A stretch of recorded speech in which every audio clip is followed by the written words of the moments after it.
What's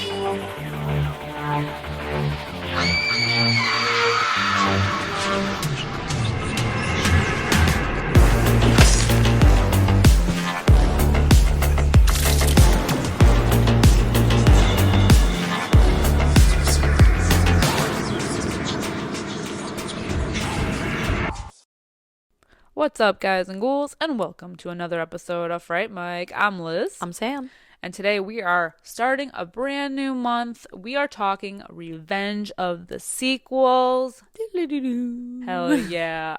A totally dedicated month to some of our favorite sequels.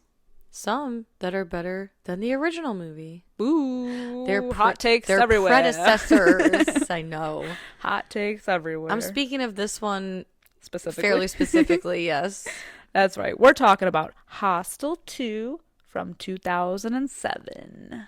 I'm so excited. This movie I have vivid memories of seeing in the theater on a whim when we worked there. At least I worked there.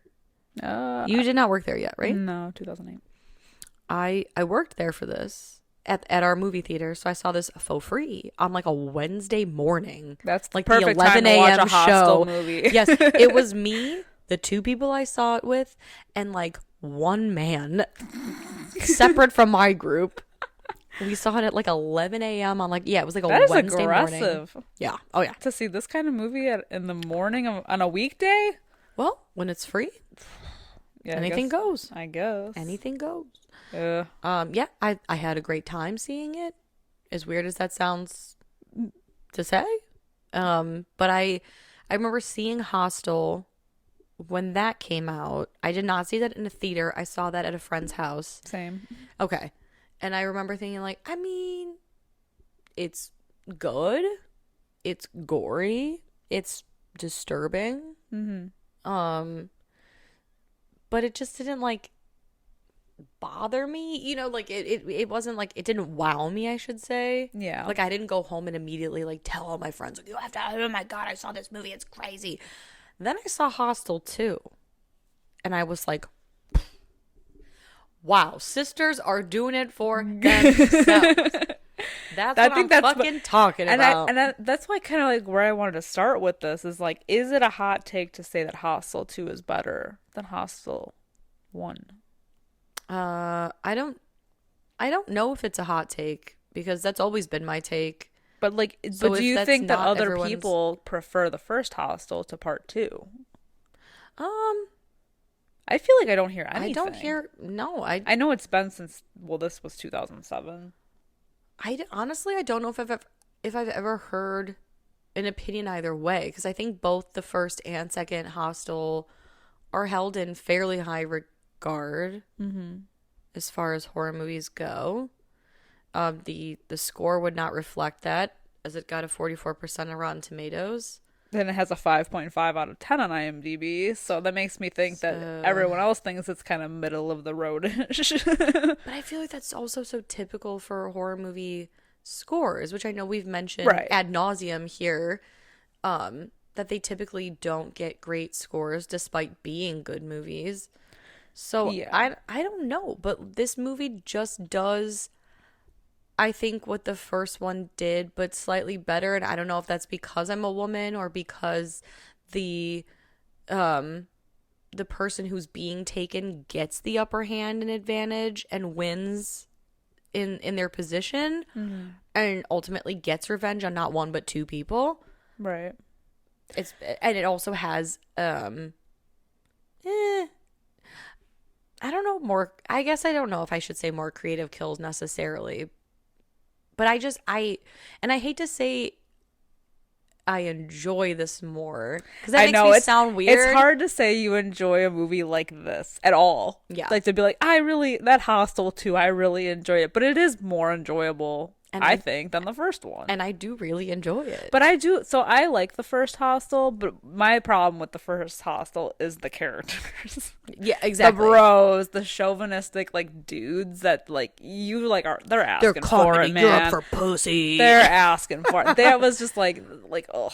Yeah. And so the fact that the second Hostel, it just feels like the stakes are higher because it's a group of women traveling. At no point in this movie, even before they get to like the warehouse, do you feel like that they're safe, even as a group of women going backpacking to another country. At no point are they safe in this movie. Right. The only time that you think like, oh no, you should do that, it seems very safe, is that really brief conversation that Beth has on the phone with her dad right before they board a train to go to Prague. She says like, yes, Dad, we're being safe. Oh no, like please do not book us a room at the Four Seasons. And it's like, no, you should absolutely book that room at the Four Seasons because that sounds nice. They want the real experience. They want to rough it out. And boy, do quote, they. Unquote, real experience. I do like the cold open of this movie though. This is great. It is great. With our boy Paxton, who we basically pick up where we left off from the first movie with Paxton, who got away on a train. Yeah. And they find him like kind of passed out, so they get him in the hospital. And he's met with like the police, and a detective comes in and kind of questions him about like what the events of the first movie, and then just like stabs his stomach. And just pulls out his intestines. Lo and behold, it's a dream, or a nightmare, I should say. But the way that they do him dirty with how he thinks that, you know, he's on the run from the, you know, this whole organization, the elite hunting organization. And then he ends up dying. His girlfriend finds his body without his head, and his cat's like licking his little neck. Neck hole. Which I guess, so according to IMDb, I will admit it's been a while since I've seen the Thanksgiving trailer from the Grindhouse movie. Apparently this clip was used in the Thanksgiving like fake trailer from Grindhouse, because I guess Eli Roth shot the Thanksgiving teaser trailer while they were filming this. Like, I mean, if you have a corpse, you got to use it again. I mean, what a waste if you don't. But again, that's according to IMDb trivia, so I don't know that to be fact. And I didn't recognize the clip because I think it's been years since I've seen that like fake trailer. But I just thought it was funny that we were covering this, and Thanksgiving, the movie that was based on the short trailer, just came out a couple months ago. Incredible. So funny. And the best part is that they head-X his head to this head-X to this like mob, or not mob boss, the organization leader. Yup. Oh my god, that's amazing. I'm dead. Well, and so is he. They put his head in a box, and they ship it off to the leader. Mm-hmm. He seems satisfied. Yeah, well, you know. He's left. He's not. I don't. Is he ever really satisfied though? He's got a bloodlust. He runs this whole thing, this whole operation.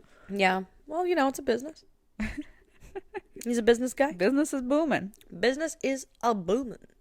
So then we cut to totally different situation, totally different scenario. Everyone from the Americans from the first movie are all successfully killed now. Everything's right in the world of elite hunting, and we are introduced to Beth, Whitney, and Lorna, who are somewhere in the majesty of Italy, taking an art class, drawing a nude male model, when all of a sudden we are met with a new model, a female model, Excel. She drops her robe, and Beth, our main girl, played by Lauren German, who is just so GD beautiful. Mm-hmm.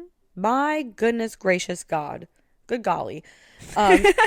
She, like, I have always thought that. And she's like naturally pretty. Yes. Well, and when this first came out, I remember thinking that she kind of looked a little like Mila Jovovich. Yeah, I could see that. A little bit. But then we've also got Heather Matarazzo playing Lorna and Bijou Phillips playing Whitney. I love Heather Matarazzo. Yeah. What an icon. She's just like such a pure soul. I know. I always think of her in The Princess Diaries when she's like, wait for me.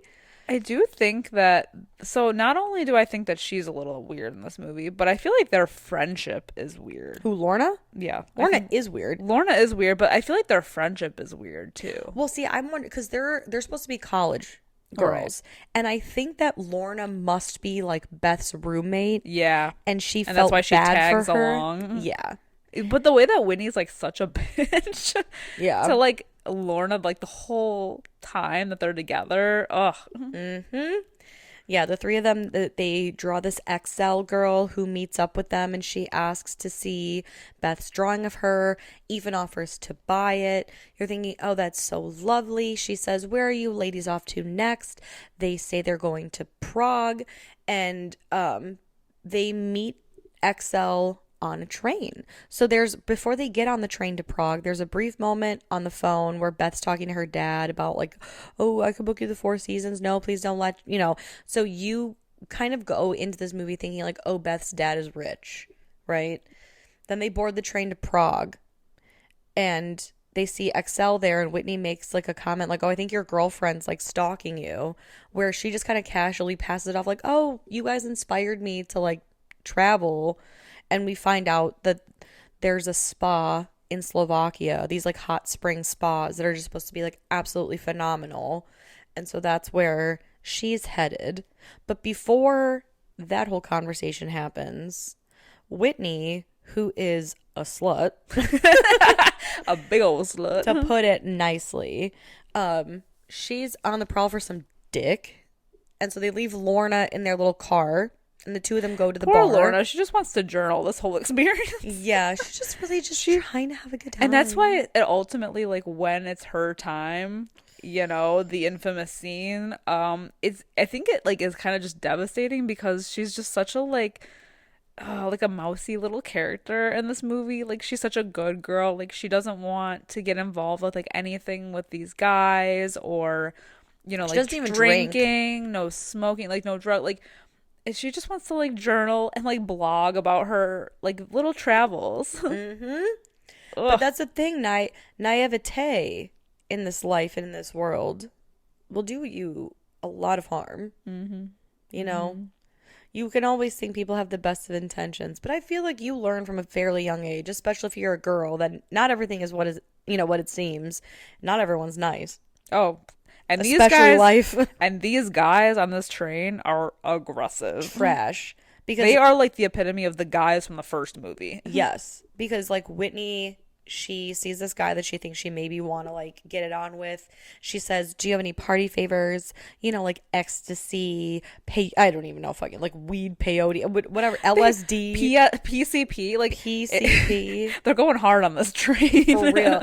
Well, and especially because they make mention that it's a long train ride to Prague. So like, how fucked up are you trying to be? Yeah. And so the guy's like, I have drugs in my train car, like you should come by. And so it's very apparent when they get to their train car, which dumbass move anyway. Yeah. No, they're not smart. No, that there are no drugs. They try to back out. These men are so aggressive. There's a lot of them too. Oh, yes. And Beth is like, we are out of here. And the main guy who led them back to the room is like, oh, I knew you were a tease, you cunt. And Beth says, what did you say to me? Yeah, she don't like that word. No. So that's the only reason I'm mentioning it now and saying the word so pointedly is that he says, you're a stupid American cunt. And she gets so riled up. They like run away and she's like, I hate that word. Like, why? Oh yeah, stupid American cunt. Yeah, oh yeah, big whoop. Like, I think that word is so disgusting. So that's gonna come back later. In a big way. I just needed to point that out because I know a lot of people don't like that word. And I said it, I needed to pinpoint that. Put a pin in I'm that. not just throwing that out there. Especially if you're listening to this like early in the morning. It's like 8 a.m. and I'm like, you stupid. But of course, like when we get to back to the train car, Lorna, who while these other girls are like scouting for boys and drugs, we see a mustachioed mystery man creep into their train car after like bumping into the other two girls in the hallway. And so when they get back to the train car, Lorna says, oh, this man took her iPod and like some of her things. And so Whitney goes to report it to maybe like a police officer on board and sees the guys that were just like, I don't know, attacking them. Yeah. And so she runs back to the train car and she's like, the guys are looking for us. Like, you have to, like, everybody shut the fuck up. And there's a knock on their door, but then they hear a female voice and it's Excel. And she's like, oh, Lorna, I have your iPod. Suspicious. I saw a guy leave your room and he tried to take my bag, and luckily, like, I got it for him and the iPod fell out of his pocket, so, like, I just wanted to return this to you. And they all think she's like a hero, right? Mm-hmm. So they're like, oh, why don't you just like chill with us until we get to Prague? She's like, oh, I'm not going there, I'm going to Slovakia to these hot springs. You ladies should join. Yeah, she's like, I can hook you up with a room. And so that when they get to the hostel, we're greeted with the same front desk guy from the first Hostel movie. Because it's the same hostel. Who I think is like one of the weirdest characters in this movie. Yeah. Oh, you guys want a room? You guys want to party? The Hobbit Festival. Yeah, he's weird. He's a weird dude. He looks like if Norman Reedus were like a basement dweller. Like if Norman Reedus wasn't hot and a badass and like he lives in his mom's basement. Yeah. And his hair was shorter. Yeah. Like if Norman Reedus had a baby with like Clark Duke from Hot Tub Time Machine or Sex Drive or Greek, if anybody watched that show. Jesus. Anyway. Yeah. So he scans their passports, which starts off like a chain of events. I actually love this scene though. Of these guys. So he scans the passport and is immediately like their photos are sent off to like all of these guys, these like rich men. And it's a huge bidding war for these girls. Mm-hmm. And it's freaking crazy. Yep.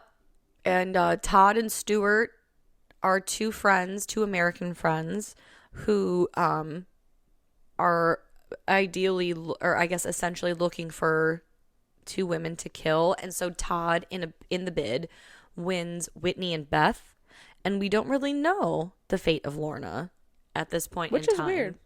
Well, I think it's, I know, but it's they're adding some mystery to this whole thing, of course, because at first I almost wonder if you're like, oh, Lorna wasn't picked, which I mean really is a good thing, right? But you're just like, oh, I didn't even notice, because all three of their pictures like rotate through. Yeah. And so, but just like the fact that we get, and I think that's another thing about this movie, that they just to like go beyond this world from the first movie with this shot of these men bidding on who they're gonna be killing. Mm-hmm.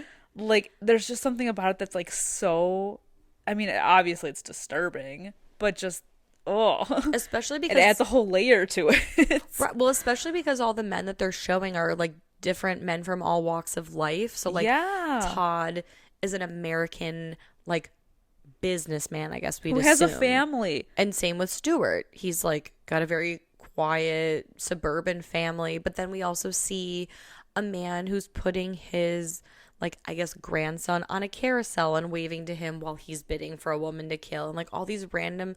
But I think it's interesting that they don't show any women, considering that later on in this movie we find out that a woman is the one who won Lorna. Right. So maybe that's another like, surprise. Yeah, probably. Yeah. But like their fates are sealed. Yeah, then and unbeknownst to them. Well, and Todd and Stuart, they have to go get tattoos. Mm-hmm. Of the hound dog. Yep. To like basically is like their initiation into this club. Mm-hmm. So and there's like steps to this whole process. I just think it's funny too, because Stuart's like, I'm gonna pass, and everyone from Elite Hunting is like, is there a fucking problem? Like, this is part of your contract. They take this very seriously. Everybody must be tattooed, and Stuart's like, how am I going to explain that to my wife? And Todd was like, oh, well, you explained getting gonorrhea in Thailand. And he's like, oh, you have to talk about that? I think we should talk about that. That's pretty important.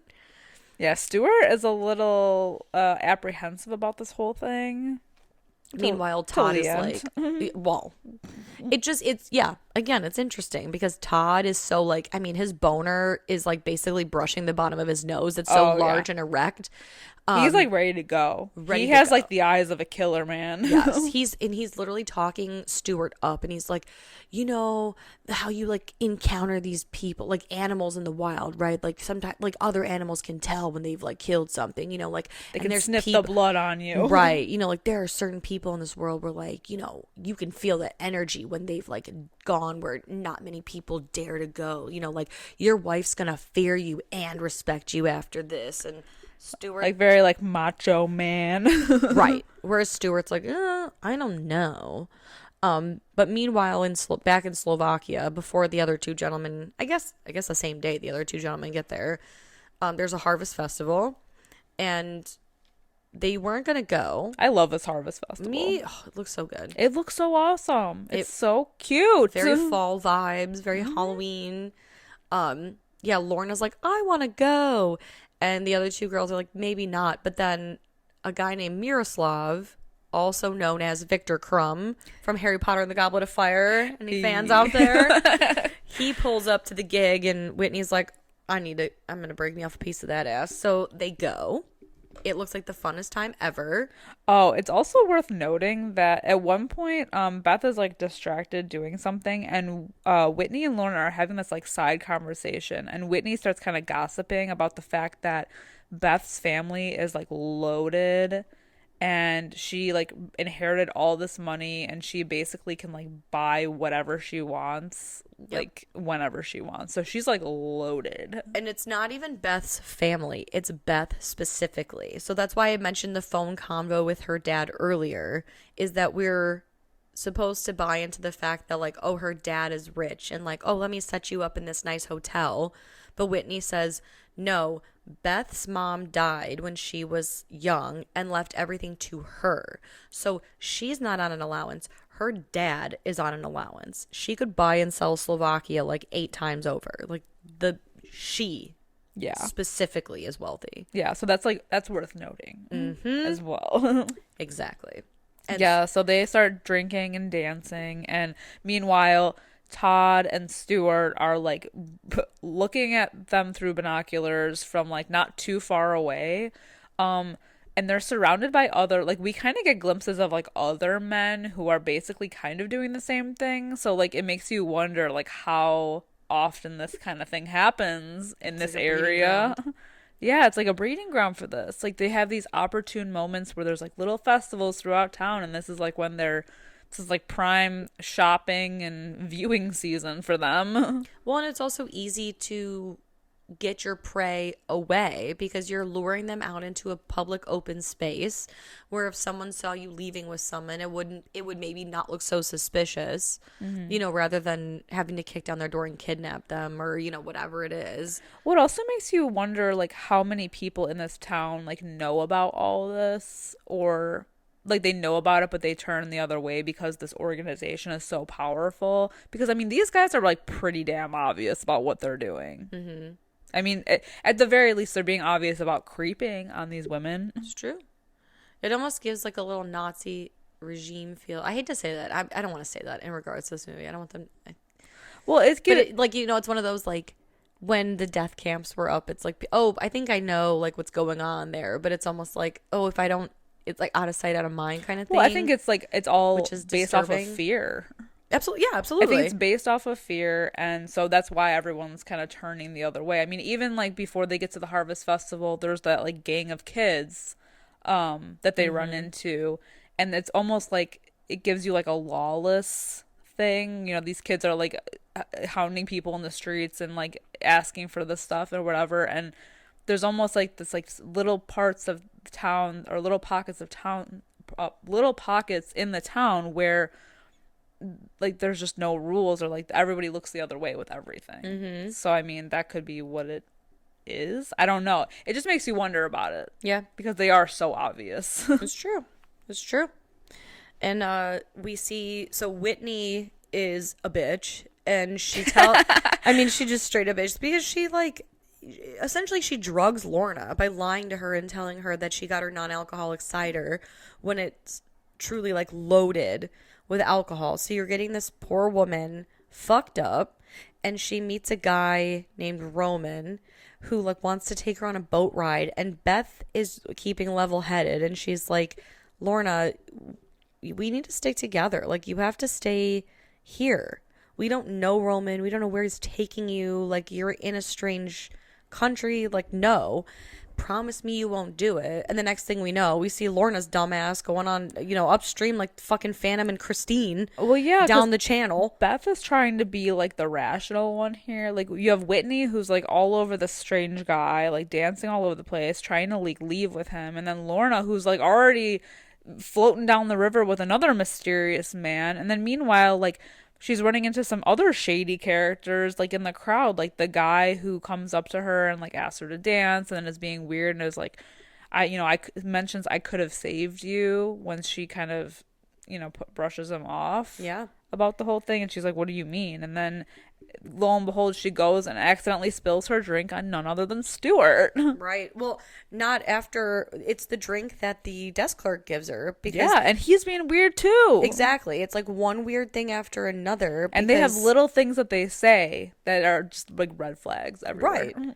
Yeah, the whole like, this guy, oh, do you want to dance? It's easy. I'll show you how. No, no, thank you. My feet are tired.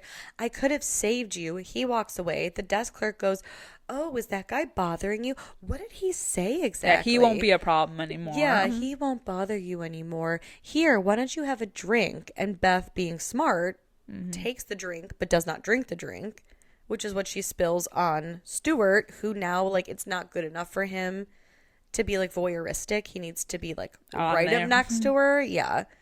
And they have this like pleasant enough conversation, like, oh, like, I'm sure there's like a ton of guys rounding the corner and you're here talking to this like ugly American, and she makes a joke like, oh, well, you're not that ugly. And they cheers, and she's like, I should really go find my friends. And he says, okay, I'll see you later, Beth. And she goes, fuck up. Did I tell you my name? And he has to, like, cover. Oh, well, no, I heard someone say it earlier, but I never told you my name's Stuart. And so it's just like, it's super creepy. Whitney tries to have sex with Victor Crumb, but Beth's a good friend and she stops it. And then the next day, because Lorna doesn't come back, and Excel is like, oh, hey, Whitney's drunk and I know you're worried about Lorna. Why don't you go with Whitney and I'll wait for Lorna. And the next day they're all at this hot spring. This beautiful looking hot spring or spa or whatever it is. It looks so relaxing. Yeah, really. And Whitney's like, I don't know, man. Like, I haven't heard from Lorna. No one's heard from Lorna, but I heard I hope she's in like a coma right now. She needs it. And then we cut to where Lorna actually is. Which isn't great. No, it's not a good situation. No. She is hanging upside down. Completely naked. With a gag in her mouth. Over like this. Oh my God. This whole. Okay, honestly, like every room in this warehouse is just like disgusting looking. I mean, how else is it going to look? Because it's just fucking death everywhere. But like, this room is just like next level. She's like hanging over a bathtub, like tile everywhere, and just completely so vulnerable. Has a gag in her mouth, like completely confused. And then we see Roman, the guy who led her on the boat, who ended up kidnapping her, just like totally messing with her. Ugh, scumbag. They light a bunch of candles around this like empty tile like depression in the floor, which you come to find out is supposed to be like a bathtub. And a woman comes in who is credited as being called Mrs. Bathory, which is supposed to be like Elizabeth Bathory, the famed vampire countess, supposedly, allegedly, according to history, bathed in the blood of females in the village to keep her youthful appearance. And so this woman disrobes and lays her naked body in what I can only imagine is like the coldest fucking like porcelain tile. For real.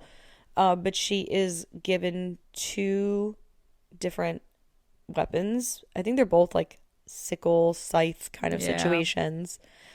And poor Lorna. She's hacked to pieces. Seriously. Like, her blood gets everywhere. It's, like, dripping all over the candles. It's dripping over this woman who it's, like, it's getting in her mouth and, like, all over. She's just, like, rubbing herself, almost, like, sexually. Yeah. Like, rubbing the blood all over herself. And it's just horrible because, like, Lorna's just screaming and writhing in pain until the very end when her throat is slit.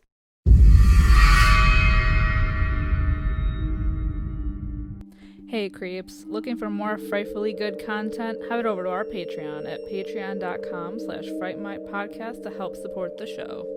We have current movie reviews, spooky cocktail recipes to match our theme of the month that you can enjoy if you're 21 and over. Or not, I'm not your parent. For legal reasons, I must say this. We play games, trivia, literal fright fights, and much, much more. If you head over to patreon.com/Fright Mic podcast. Again, patreon.com/Fright Mic podcast. You can find everything over there. And again, it is a great way to support the show. We greatly appreciate it. And we love you guys. Bye. Bye.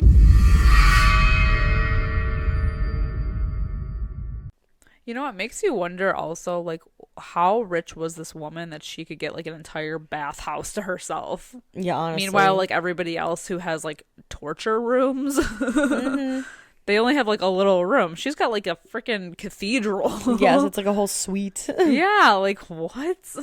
I know, she paid for the upgraded experience. But the fact that we don't know who this woman is, like, oh. I know. Like, she's a mystery. Is fucked up. Ugh. I know. And then we cut back to the other group at the spa. Miroslav has joined them, which I think is just absolutely great. And we see Beth just kind of off on her own. She's got an eye on Whitney because she's a good friend who is making out with Miroslav. And she's kind of got her head down to rest.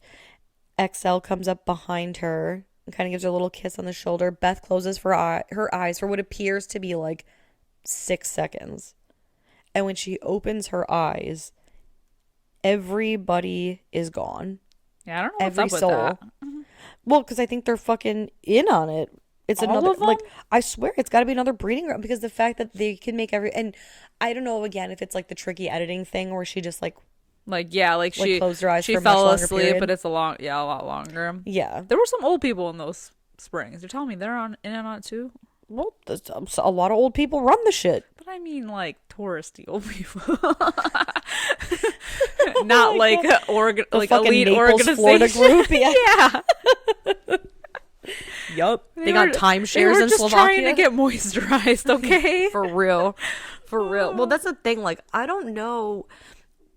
I think that's the scariest part, right? Yeah, you don't know who's in on it. Because, of course, like, know.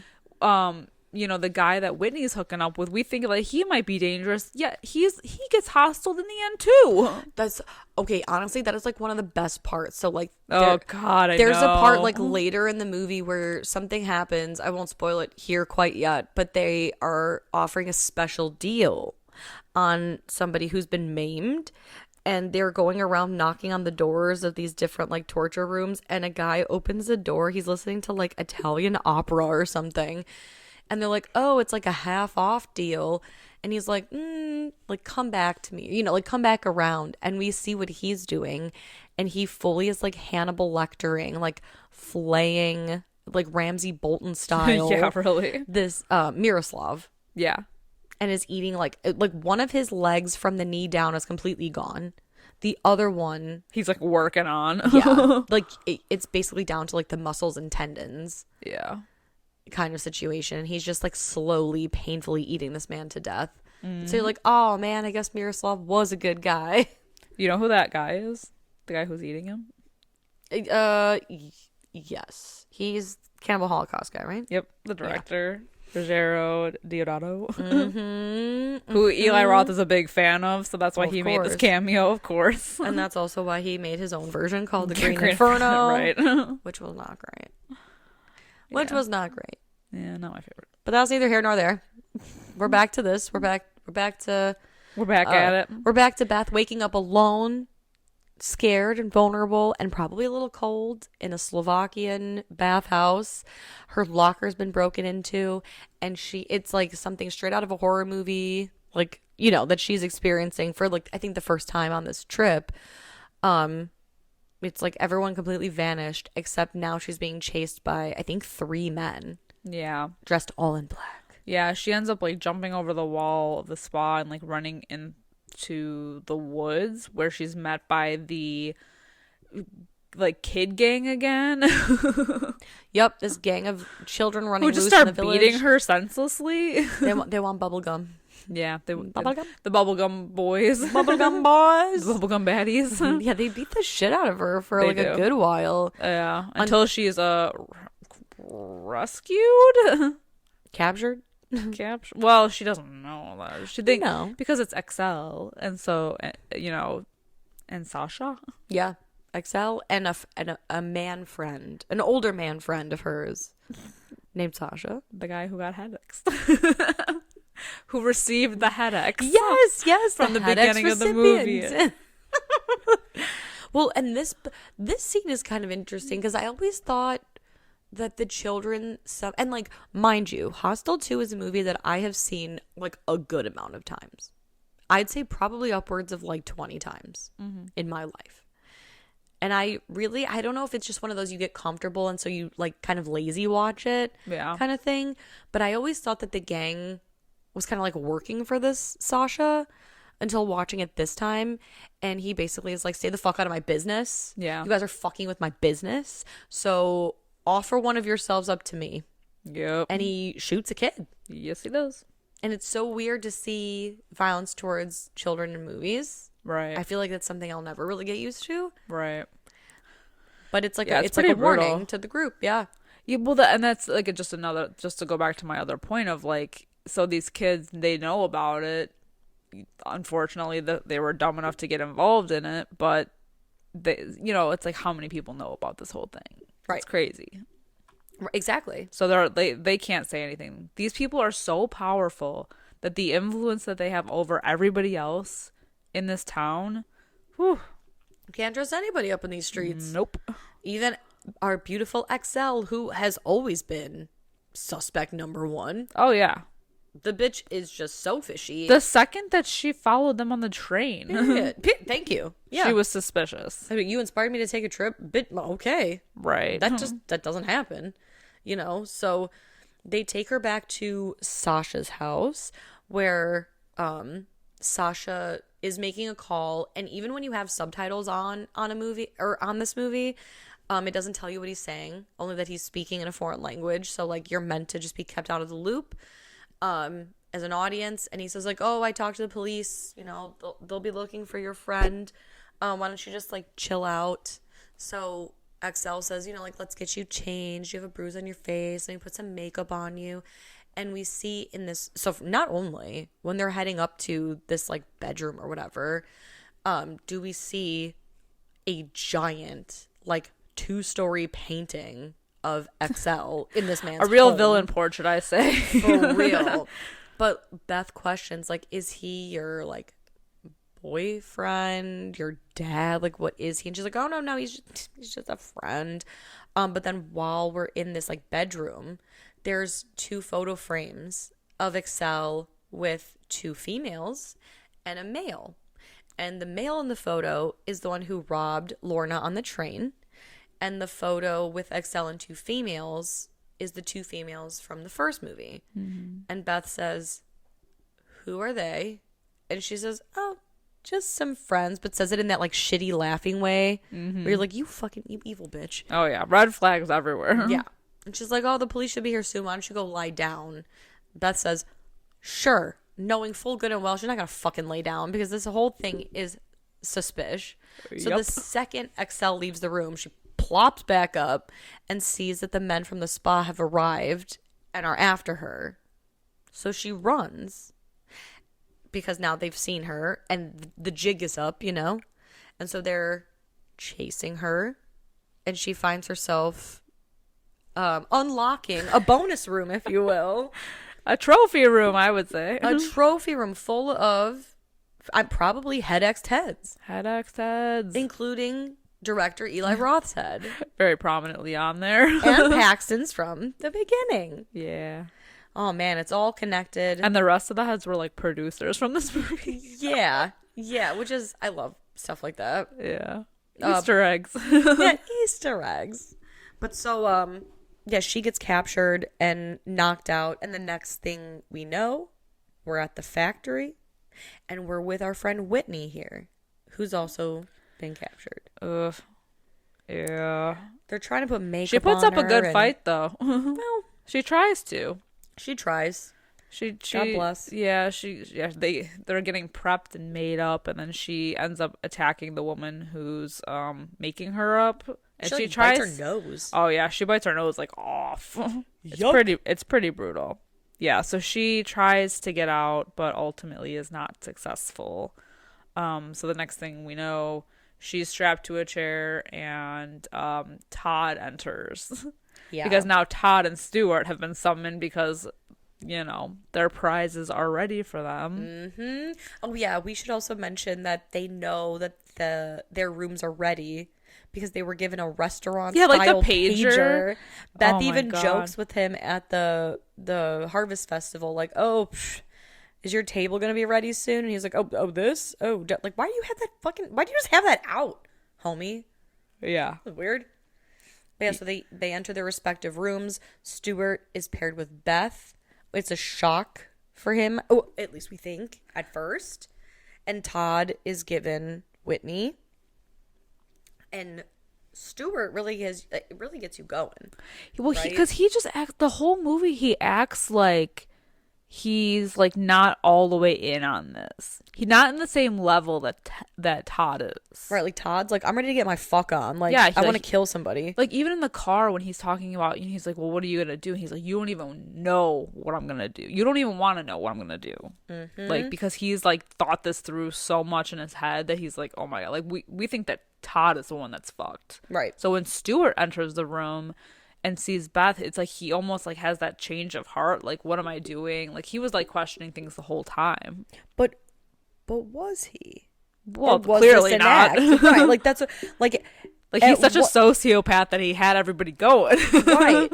Because that's like he enters the room and he pulls the thing off of Beth's head and he's like, oh my God, like they're just please be quiet because they're listening. So like you can't. Like, we can't be talking really loud. They're going to know. Like, you have to be quiet. I'll take the thing out of your mouth. Both. Right, they'll kill us both.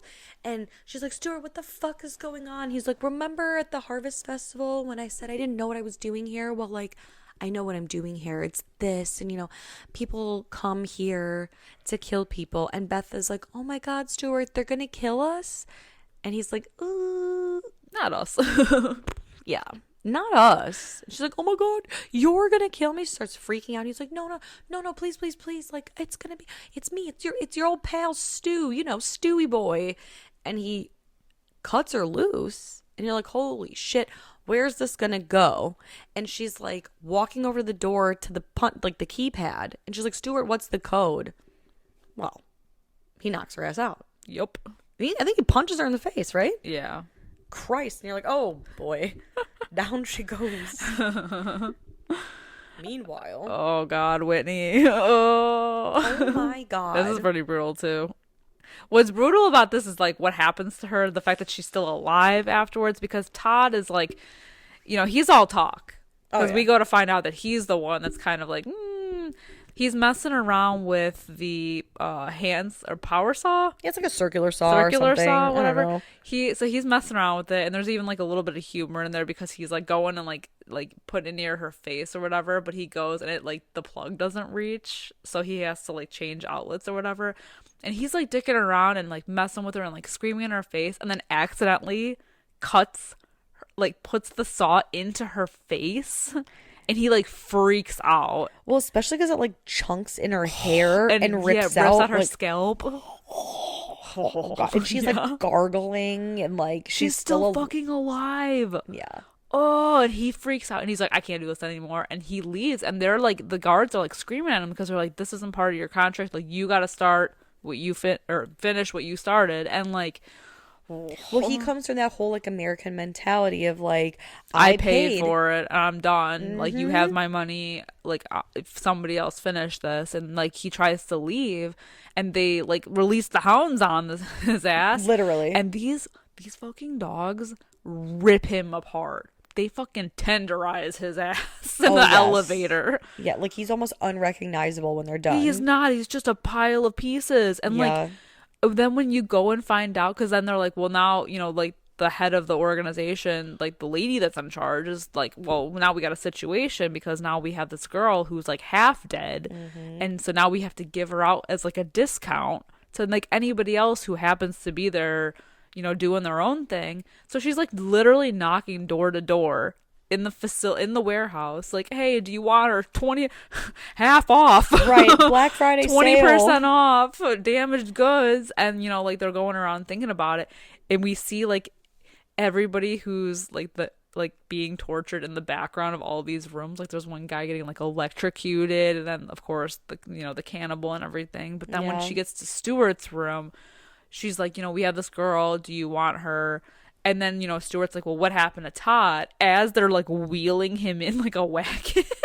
What's left of him? And I just like that the one guy who's with the woman auctioning off Whitney, he goes, there was a problem with your friend. As her wheeling his body out.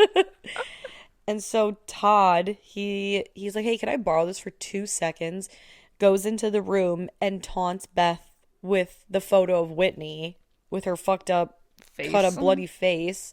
And he's like, yeah, I'm gonna go fucking kill your friend, and then I'm gonna come kill, you know, like one of those things. Like, first I'm gonna kill her, then I'm gonna kill you. And so we don't specifically see what happens to Whitney, which I think is weird, because she was such a main character in this movie, like she was one of 3, to have them not show her, I don't know. Yeah, that's true. It was just like a weird choice, I feel. It's true. I wonder if that like it just goes to show, like, at the end of the day, man, like, you're just another freaking right. It's just person on the slab. It's just a business. Yeah, it's like a cool kind of shot though, because there is like a control room with cameras in all the rooms. Yeah, and the guard just stands right in front of him. Right, it's like the action's about to go. We think she was probably decapitated, probably, or something. Yeah. So yeah, well, and it's interesting to think, knowing how this movie's gonna go, if he didn't kill Whitney, would he have fallen for Beth's little antics? Because he was so like juiced up. Probably, you know? Not. I don't know, because she tries to sweet talk him when he gets back. Yeah, well, can you imagine? Like, he's already like so crazy, leaves, murders somebody. So I'm sure like the juices are flowing to his privates. You know, he's probably also got a boner the size of Mars, you know? And he comes in, and so she's like, Stuart, you know, because he's talking about how like he can't kill his wife and she's a bitch and like all this stuff. And she's like, I'm not your wife, Stuart. Like, no, I think, you know, she doesn't understand you like I do. You know, like he's blind with rage. Of course. He's lustful. He's got his rage boner on. Of course. Yeah. He needs to fuck something. And so she's like, I could be, you know, I could be that. I could be that. You could use me like a humping post. And so he unties her and gets on top of her. But of course, because she's smart. Oh, yeah. She gets the upper hand real quick, chains him to the chair, and is demanding the code. And he's like, what's your birthday? And she's like, oh, that's sick. But it's amazing because you think like, oh my God, something like obviously something's fucking happening. These hounds come in, Stuart's taunting her like, hey, they're not going to let you go because I'm the one that paid. And because Beth now knows that Sasha is like the ringleader of all this, she takes like, I don't know if it's like scissors, pliers, a vice grip, something, and puts it to Stuart's like literal dick and balls. Holds a hostage. Yes. And it's like, bring me Sasha. I want to speak to Sasha. Because when like the doors open, like the dogs come in and like there's like a whole fucking gaggle of people. Well, when he comes in, he's like, waste them both. Like, who cares? Until she's like, I can pay you. I want to pay my way out of here. Right. And then this is when her wealth really comes in handy because she outwealths them. Right. She's like, literally name a number and I will get, you know, and he's like, all right, fine. But, you know, there is a contract in place here that needs to be met. And that is that you have to kill someone before you walk out of here. Which I think is interesting, considering that 5 seconds ago, he was just like, fuck it, kill them both. Yeah. Oh. Is that in your contract? Well, that's when he thought that she was a nobody. Now that she's got But the fact that he could just kill Stewart also. Yeah. Like, we got his money, whatever. Yeah, that's true. They killed Todd. Well, and I just especially love, that's true, they did kill Todd, but he violated the contract. Right. Stewart didn't. He just got bested by a female. Right. Which, more power to her. But it's just interesting. Yeah, again, like this whole like thing of her wealth comes around because when she's like, name your fucking price, he's like, oh, you're going to call your dad? Because he, Stewart's like, whatever she's going to pay, I'll pay more. And Sasha's almost like this, like omniscient kind of like, oh, you think you're going to pull out like a second mortgage on your home or, like use your daughter's like college tuition? Like that's why your friend had to pay for you to come here. Ooh. And, so you're like, oh, well, Stewart's out. And she's like, no, I don't need to call my dad. I am my dad. It's like, right. It's like Cher. Like, I don't need a rich man. I am a rich man. Right, yeah. exactly. She's like, I got Swiss bank accounts. I got accounts in the fucking Isle of Man. She's like, I got so much money shoved in my ass right now. It's like, you fucking name your price. And she outbads the baddies. I love it. I love her enthusiasm. And they do as well. Because he's like, yeah, like you said, well, we have a contract. So you got to kill. And like literally without hesitation. She's like, all right. Yeah. Cuts his dick and balls right off. Feeds him to the dogs. And I love that the dog's like owner or master or whatever is like, oh, don't eat that dick. You don't want that dick. Oh, honey, no, not the penis. But she basically like walks out and she's like, fuck it, let him bleed to death. I don't care. Yeah. And it feels very like Saw because we just closed the door on him when he's like screaming. Oh yeah, no. You just expected. Oh my god, so good. They chat her up though before she leaves. Sure do. Give her that fucking tramp stamp. Yep. Seal of approval. But then she gets her comeuppance by she lures Axel into the woods for one final showdown. It's amazing. And ends up decapitating her. While the bubblegum baddies, the kiddos, play with her head. Incredible. And the whole movie ends with like the funniest, like most upbeat music. It's like, it's like they're fucking kicking her head around like it's a football. That's wild. A football. I love it. I love this movie. Rich people are sick. Yeah.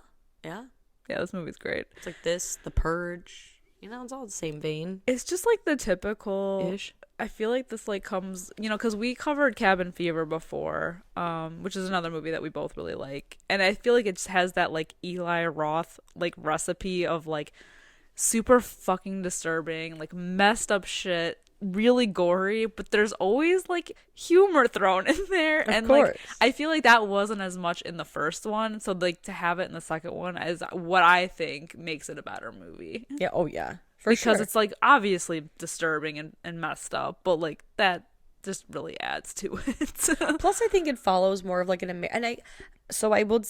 the first one, Paxton does get away, obviously, but I almost feel like this movie follows like a more traditional American like storyline of like these girls are in trouble. You think there's nothing, that's gonna save them. They're helpless, right? But then not only does she gain the upper hand and kill her like enemy or like kill the guy that was going to kill her, but then she goes and she gets like a double dose of revenge right on Excel. So you're like, oh, I got like a double revenge boner, like right. Oh, it feels so good.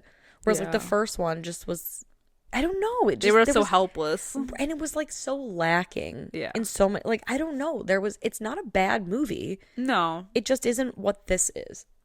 It just took it to the next level in this one. Mm-hmm. I mean, we got to get more of like the behind the scenes and more information about this organization and how fucked up they all are. Yeah. Like just how fucked up the rich people are anyway. And just like the power, like what power really gives you at the end of the day. Mm-hmm. The power over people and what you can do with it. Right. And then she just outpowers all of them, which makes it interesting instead of just having her even just escape. The fact that she was able to be like, no, bring him to me and we're going to talk business. She's making some fucking deals, She's making money moves. Mm-hmm. You'll love to see it. I do love to see it. All right, what's your rating on Hostel 2? I love Hostel 2, so I'm going to give it like a 4 out of 5. Same. Yeah. 4 out of 5 for me. Yeah. It's not a perfect movie by any means, but I think it's hard to call it a fun movie, but it's like a but it is in a way. In a sick and twisted way. Yeah. I just, I think it's definitely better than the first one for me, but and I still enjoy the first one, but this one was just had more to it. Right. Like this this isn't like a comfort watch or anything. Oh god, no. But it's a movie that I like can throw on. I enjoy, whereas like Hostel 1, the very first Hostel, I think I've seen it all the way through maybe 3 times. Whereas like Hostel 2, I've seen, like I said, probably at least 20 or so times. Like I don't mind watching it. I hate to say I enjoy watching it because that's not what I mean, but it's like I always have a good time watching it. Well, there's no good way there's no good way to say this. Other than I enjoy the movie. I feel like I don't throw it on like I just won't throw it on because I feel like with these types of movies I have to be in the headspace of like, because it's uncomfortable to watch, like it's like you get squeamish. Yeah. Like even though I know what happens, it's kind of like it's like an icky feeling. Yeah. So I won't like just throw it on for that reason because I think that there's more fun movies to watch, like genuinely more fun movies to throw on, but I do like this movie anyway. Right. Like it's one of those where if I'm mindless, like if I'm looking for something to watch and it's like I will say like probably more so like during the day or something where I'm like almost half paying attention and I like happen to come across Hostel 2, I'll be like, it's been a while. Yeah, it's been a minute. I'm gonna watch this, and then I know what happens. So if I'm in and out of it, I don't really care.